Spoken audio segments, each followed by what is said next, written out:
Olá a todos, eu me chamo Felipe e nesse vídeo aqui eu vou resolver com vocês as questões de mecânica clássica que caíram no Exame Unificado da Pós-Graduação em Física, o EUF, de 2022/1, certo? Ou seja, da primeira aplicação de 2022. Se você quiser dar uma olhada nas resoluções das outras áreas do Exame Unificado, que não somente de mecânica clássica, ou também em resoluções de provas anteriores, além da de 2022/1, eu vou deixar aqui uma tag te direcionando para a playlist em que eu deixo as questões do Exame Unificado resolvidas, ok? Bom, dado isso, vamos aqui para a nossa prova de mecânica clássica, portanto, vamos para a nossa primeira questão. A magnitude da força gravitacional da Terra sobre uma partícula pontual é Fr, em que Rzinho é a distância do centro da Terra até a partícula. Assuma que a Terra seja uma esfera de raio Rzão com distribuição uniforme de massa. Qual é o valor de F, ou seja, qual que é o valor da razão da força gravitacional na superfície com um ponto ao dobro, uma distância dobrada da superfície com relação ao raio da Terra. Ou seja, temos aqui a Terra com um certo raio R, a gente vai colocar uma partícula pontual, vamos supor, de massa mzinho logo na superfície, depois colocar ela a uma distância 2r, ok? Colocar ela aqui a uma distância 2r do centro do planeta, está perguntando qual que é a razão dessas forças, ok? Como a distribuição é uniforme, ela é esfericamente simétrica, por consequência. Sempre que a gente tem uma distribuição esfericamente simétrica, a força gravitacional em qualquer ponto externo ao planeta, à distribuição de massa, vai ser sempre dado pela gravitação de Newton. Gzão, mzinho, dividido pela distância ao quadrado, ok? Sendo que o mzão é a massa da Terra, ok? Então aqui é simplesmente substituir, ele está querendo saber o com Rzinho igual a Rzão, dividido por o com Rzinho igual a 2Rzão. Ou seja, vai ser G, mzão, mzinho, sobre Rzão quadrado, vezes o inverso do segundo, G, mzão, mzinho, dividido por 4R quadrado, porque vai ficar 2R ao quadrado. Esses caras aqui vão cortar, ok? Esse R daqui vai cortar com esse R daqui. No final de contas, a gente vai ter aqui, então, a nossa resposta sendo 4, que é a letra A. E, portanto, mais uma questão de física resolvida. Dado isso, vamos aqui para a nossa segunda questão. A magnitude da força gravitacional da Terra sobre uma partícula é Fr, em que R é a distância do centro da Terra até a partícula. Considere que a Terra seja uma esfera de raio Rzão com uma distribuição uniforme de massa. Então, mesma ideia da primeira questão, mesmo enunciado na prática. Assuma que perfuremos um buraco bem fino, de forma que essa partícula pontual seja colocada a uma distância R sobre 2 do centro da Terra. Qual é o valor, Ou seja, pergunta a mesma coisa que na questão anterior, só que agora, ao invés de a gente colocar, ou seja, aqui tem raio R, ao invés de a gente colocar a partícula na superfície, depois a duas vezes o raio, com relação, ou seja, uma distância de Rzão da superfície, a gente vai colocar a uma distância R sobre 2 aqui do centro da Terra. Quem está perguntando qual que é a razão dessas forças. Aqui no caso, esse cara daqui, a força gravitacional desse ponto, vai continuar sendo G, mzinho, dividido por R quadrado, ok? Por quê? Porque ela da superfície para fora, dado que a distribuição de massa é esfericamente simétrica, é gravitação de Newton. Agora, aqui para dentro, a gente não pode simplesmente aplicar a gravitação de Newton, pelo menos não com a massa mzão, com a massa mzona. Como é que a gente faz para determinar a força aqui dentro? O que a gente faz é o seguinte, como a distribuição é uniforme, ou seja, como a distribuição é esfericamente simétrica, a força gravitacional em qualquer parte interior do corpo, ela pode ser determinada como? Aplicando a equação de Newton, porém com a massa interna, ou seja, com a massa para dentro de um raio interior ao que ela está. Então, ou seja, se eu pego a gravitação de Newton e coloco essa massa daqui, que é a que está dentro de um raio R sobre 2, aí sim eu consigo fazer a força gravitacional tranquilo. Então, nesse caso daqui, qual que vai ser a massa contida lá dentro? Se aqui eu tenho, vamos lá, a gente sabe que o volume, a massa aqui, ela vai ser proporcional ao volume, porque a densidade, a distribuição é uniforme de massa, ok? Então, quanto maior o volume, maior a massa, porque a densidade vai ser constante. O volume, ele é proporcional a R ao cubo, ok? Então, vamos lá, o que acontece? Se com Rzão ao cubo eu tenho o volume completo, se eu coloco R sobre 2, para saber qual que vai ser o volume contido numa esferinha de R sobre 2 dentro, esse cara daqui vai dar o quê? Esse cara daqui vai dar um fator R ao cubo dividido por 8, ou seja, dentro dessa região daqui tem 1/8 da massa total, ok? Então significa que a força gravitacional vai ser o quê? Vai ser G, 1/8 da massa, então 1/8 da massa da partícula dividido por, aí aqui no caso, o R sobre 2 ao quadrado. Okay? Então, o R sobre 2 ao quadrado vai ficar R ao quadrado sobre 2 ao quadrado, que vai dar 4 ao quadrado. Ok? 4 ao quadrado? Não, perdão, vai dar 4, só que é 2 ao quadrado, Aí, o que vai acabar acontecendo aqui? Esse 4 vai cortar com esse 8, vai ficar 2. Ou seja, né, a força sentida por esse corpo daqui, é uma distância r sobre 2, vai ser quanto? Vai ser Gzão, Mzinho sobre R quadrado dividido por 2, né? Meio disso. A questão está perguntando o quê? Está pedindo F, né? Está pedindo esse cara dividido por esse cara. Quando a gente fizer a razão de um pelo outro, vai dar o quê? A razão vai dar 2, né? Vai ser Gzão, Mzinho sobre R quadrado, vezes o inverso do segundo, né? 2Rzão ao quadrado dividido por G, Mzinho. Corta, corta, corta, corta. A resposta aqui vai dar 2. E se a gente for dar uma olhada aqui nas alternativas, né? Então, temos aqui que a nossa resposta é a letra A e, portanto, mais uma questão de física resolvida. Dado isso, vamos então para a nossa terceira questão. Um cilindro possui um momento de inércia 4 kg/m² ao redor de um eixo fixo que passa pelo seu centro. Inicialmente, esse cilindro gira com velocidade 80 radianos/segundo ao redor do eixo. Um torque constante que aponta ao longo do eixo de rotação é aplicado por 10 segundos até reduzir sua velocidade angular para 40 radianos/segundo. A magnitude desse torque é... Bom, aqui é uma questão bem direta. A gente vai usar a segunda lei de Newton, né, no caso, para a rotação. Torque é igual a momento de inércia vezes aceleração angular. Aqui no caso, a questão passou para a gente o momento de inércia, ok? E também, de uma certa forma, passou para a gente uma maneira de calcular a aceleração angular de maneira bem direta. Que é o seguinte, olha, que está falando um torque constante. Se o torque é constante, né, significa que, e esse cara é constante, significa que a aceleração angular é constante. Se a aceleração angular é constante, ela é calculada como variação da velocidade angular no tempo. Ok? Já que ela é constante. Aqui está falando do quê? Olha só. Aqui está falando que em 10 segundos ela reduziu a velocidade angular de 80 radianos/segundo para 40 radianos/segundo. Então gerou uma variação de menos 40 radianos/segundo. Eu não vou colocar aqui a unidade, porque já está no sistema internacional, então eu vou convencionar que tudo que eu estiver escrevendo aqui está no sistema internacional. Então vai ter uma variação de menos 40 radianos/segundo, em quanto tempo? Em 10 segundos. Ou seja, vai ser de menos 4 radianos/segundo ao quadrado. Ok? Então, quanto é que vai ser o torque? O torque vai ser momento de inércia, que é 40, vezes o torque, que vai ser, vezes a aceleração angular, que vai ser menos 4. Ok? Não, perdão, 40 não. Momento de inércia é só 4, né? O momento de inércia vai ser 4, né? Tá aqui, 4 kg/m², vezes menos 4. Ok? Como está tudo no sistema internacional, esse cara daqui vai dar menos 16 unidades do sistema internacional, que é Newton-metro. Que é a resposta da nossa questão, bem direto, ok? Aqui está perguntando aqui, a magnitude desse torque, então, pouco importa esse sinal de menos, vai ser letra A, 16 Newton-metro, e, portanto, mais uma questão de física resolvida. Dado isso, vamos aqui para a nossa quarta questão. Considere um sistema conservativo sem vínculos descrito por uma lagrangiana L. Sejam Qn uma coordenada generalizada, né? Sejam Qn uma coordenada generalizada e Pn um momento generalizado associado. Se derivada da lagrangiana com relação a Qn é igual a zero, ou seja, se a lagrangiana não depende explicitamente da coordenada Qn, qual das alternativas abaixo está correta sempre? Né? Aqui, né, já de cara, né, vendo aqui as alternativas, a primeira a gente já vai ver que vai ser a letra A mesmo, pelo seguinte, o que acontece se isso daqui sempre for igual a zero? Vamos lá, se a gente tem uma certa lagrangiana, vale então as equações de Euler-Lagrange, né, derivada com relação a t de del L, del Q ponto, para a enésima coordenada, menos derivada de L com relação à enésima coordenada, é igual a zero. A questão está perguntando o que acontece se esse cara daqui for igual a zero sempre. Se ele for igual a zero sempre, a gente vai ter essa derivada igual a zero. O que significa a derivada total de alguma coisa ser igual a zero? Significa que aquela coisa é constante. Então, del L, del Q ponto N vai ser sempre uma constante. Então, o fato desse cara daqui ser igual a zero faz com que essa derivada daqui da lagrangiana sempre seja constante. Agora, quem que é del L, del Q ponto N? Esse cara daqui é, por definição, um momento canônico. O momento canônico associado a uma coordenada é a derivada da lagrangiana com relação à derivada daquela coordenada. Então, esse cara daqui é constante. Esse cara daqui sempre vai ser constante quando essa condição daqui for satisfeita. Vem diretamente das equações de Euler-Lagrange. Por isso que a nossa resposta aqui tem que ser a letra A. Então essa questão realmente é bem direta. Dado isso, vamos então aqui para a nossa quinta questão. Uma esfera de massa mzinho e volume V está completamente mergulhada em um líquido e presa por uma haste de massa desprezível a um dos braços de uma balança de braços iguais, como mostra a figura abaixo.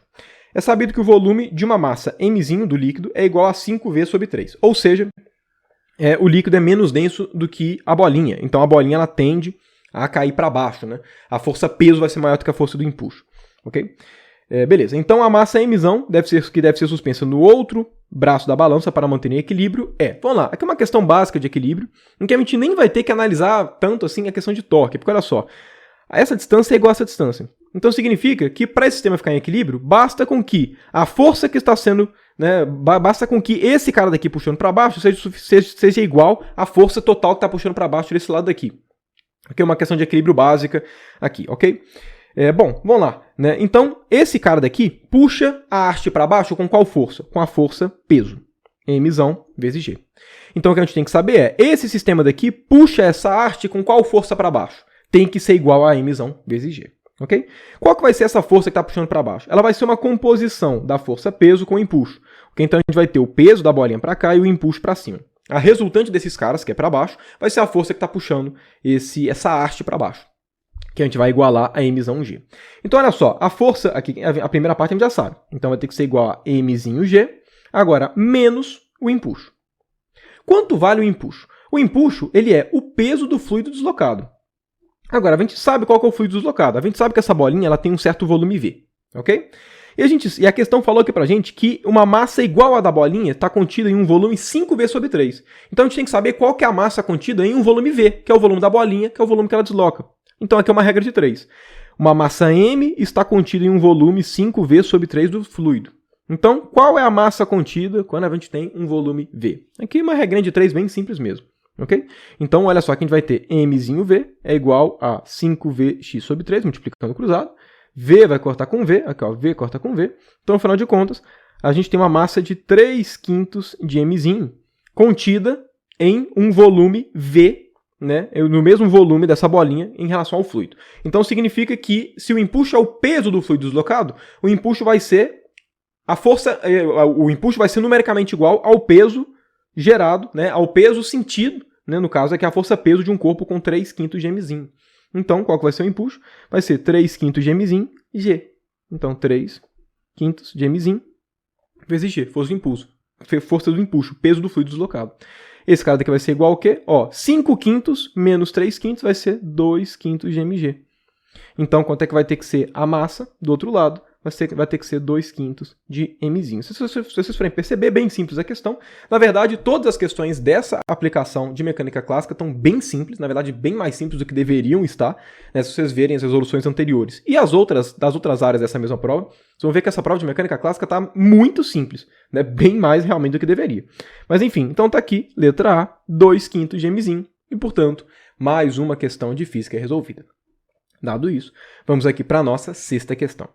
Um barco de massa Mzinho locomove-se contrariamente à correnteza de um rio, partindo com velocidade inicial V0. Sua velocidade é reduzida pela água por uma força, dessa forma daqui, onde α é uma constante positiva e menos Vc é a velocidade da correnteza. O tempo necessário até que o barco atinja a condição de velocidade instantânea nula é... Bom, aqui é uma questão bem simples de dinâmica, né? Ele está querendo saber o tempo que passa para ele sair da velocidade V0 e chegar à velocidade 0. Ok? Isso aqui é simplesmente aplicar a segunda lei de Newton. Força é igual a massa vezes aceleração. M dv dt. Qual que é a força que está sendo aplicada no sistema? A força que está sendo aplicada é menos α v mais vc. Ok? Então, no final de contas, a equação que a gente tem é dv dt, né, da variação derivada da velocidade no tempo, vai ser igual a menos α sobre m, v mais vc. Ok? E basta a gente integrar aqui nas velocidades de V0 até 0. Então, essa equação daqui é separável. Eu consigo colocar tudo que tem V de um lado, tudo que tem T do outro.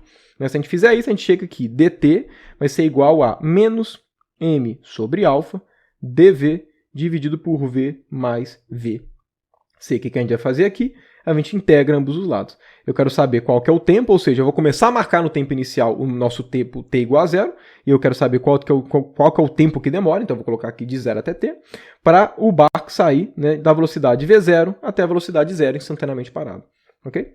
Então, lado esquerdo, t, né, o tempo que vai demorar para isso acontecer, vai ser igual a quê? Menos m sobre α. Agora só, a gente tem aqui integral de dv sobre v mais vc. Isso aqui é ln de v mais vc, ok? Isso aqui é bem direto, né? Se você quiser fazer a substituição, chama esse cara todo de um certo u, então du vai ser igual a dv, enfim, aqui é bem direto que vai ser o logaritmo. Avaliado de v0 até zero, ok? Ou, então, né, se você preferir, tira esse sinal de menos, avaliado de 0 até V0. Aí mata o problema. Então, quanto é que vai ser o tempo que vai ter passado? Vai ser m sobre alfa, ln desse cara daqui, né, com v igual a v0, então v0 mais vc, menos ln de vc, que é a mesma coisa que você dividiu o argumento, né, porque subtração de ln é a mesma coisa que ln da razão. Então, vc. Então, esse cara daqui é o tempo que vai demorar, ok? Se a gente for dar uma olhada aqui nas alternativas, olha só, m sobre alfa, logaritmo de v0 mais vc, dividido por vc, exatamente que a gente chegou. Portanto, a resposta para essa questão é a letra A, e, portanto, mais uma questão de física resolvida. Dado isso, vamos aqui para a nossa 7ª questão. Uma conta de massa m desliza ao longo de uma linha helicoidal sob a ação de um campo gravitacional terrestre, como mostra a figura abaixo. Então, a partícula que ela é, né, confinada, ela é obrigada a fazer esse movimento helicoidal, né, ao longo desse movimento. Sua trajetória é descrita parametricamente por, aí aqui tem o vetor posição. Aqui A e R são constantes. De forma que podemos dizer que a lagrangiana do sistema é... Vamos lá, como é que a gente faz para determinar a lagrangiana? Lagrangiana ela pode ser escrita como sendo meio de mv² menos energia potencial, menos v. Ok? Quem que é o nosso v² aqui? Nosso v² ele é x² mais y² mais z². Ok? E a nossa energia potencial aqui vai ser menos mgh. Quem que é o H? A coordenada aqui do campo gravitacional. Repare, o campo gravitacional está ao longo da coordenada x, ok? E ele está para baixo, apontando para x negativo, ok? Então aqui vai aparecer o nosso x de fato, ok? Lembrando, né, a energia potencial ela sempre tem que crescer para a região contrária do campo gravitacional. Aqui aparece um menos pelo fato de que é menos v, ok? T, que é a energia cinética menos a energia potencial.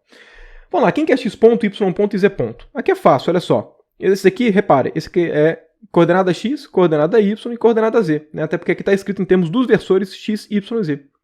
Então, quanto é que vai ser o x ponto? X ponto vai ser derivado desse cara, né, com relação ao tempo, ou seja, vai ser menos r seno φ ponto, né, fazendo aqui a derivada da regra da cadeia. Nosso y ponto vai ser r, derivado do seno vai ser cosseno, vezes derivado do argumento. E do nosso z ponto vai ser igual ao quê? Vai ser igual a φ ponto, somente. Então, quanto é que vai ser aquela lagrangiana? Ela vai ser meio de m. Vamos lá, x ponto quadrado mais y ponto quadrado. Reparem que quando eu fizer esse cara ao quadrado mais esse cara ao quadrado, vai ter um fator seno quadrado mais cosseno ao quadrado, que a gente pode colocar o nosso R2 φ.2 em evidência. Vai ficar esse seno quadrado mais cosseno quadrado, que vai dar 1. Então, a soma de x quadrado mais y quadrado vai dar R2 φ2. Agora, mais A2 φ2. Ok? Do z ponto quadrado. Esse cara daqui menos mg, coordenada x, que é r cosseno de φ.